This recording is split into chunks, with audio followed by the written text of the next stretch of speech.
All right, Game of Thrones fans, hold on to your swords and shields. Today we're diving into one of the most gruesome events in Westerosi history, the Butcher's Ball.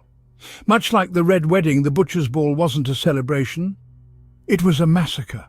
It began during the Dance of the Dragons, a civil war between two feuding factions of House Targaryen. It had pit brother against sister, dragon against dragon. But the Butcher's Ball took the brutality of it all to the next level. Picture this. Ser Criston Cole, the Kingmaker, has led the Greens to besiege Harrenhal in the Riverlands. The Blacks, led by Prince Aemond Targaryen, were not about to let that happen. Cole and his forces advanced, facing little opposition, only to find the castle abandoned. Meanwhile, their Lannister army to the west was destroyed in the battle by the Lakeshore. News of the disaster arrived after it was already too late.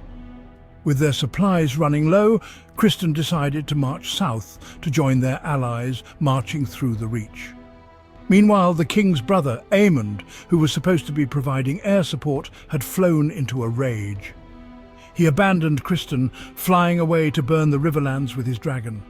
While travelling along the western shore of God's Eye Lake, Criston discovered that his Riverlord enemies practiced scorched earth tactics, burning their own forests and villages.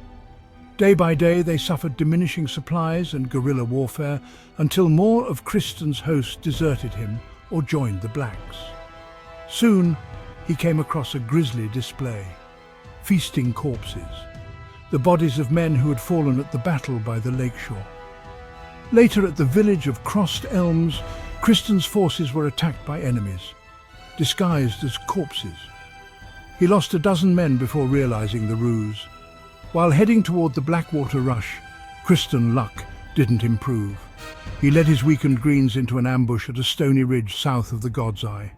They were outnumbered 2-1 by the forces of the Riverlands and the North. Defeated, Criston held a parley and offered to surrender, but was refused. And when he prepared to fight his counterparts at once, he was struck down by arrows. With Criston dead, hundreds of his men were cut down as they tried to flee to the ridge. The Winter Wolves and the River Knights' victory was decisive. After the battle, Sir Garibald Grey remarked, "Today was butchery, not battle." The Butcher's Ball earned its name because the sheer brutality marking one of the darkest days in the Dance of the Dragons. Thanks for watching, and don't forget to like and subscribe for more.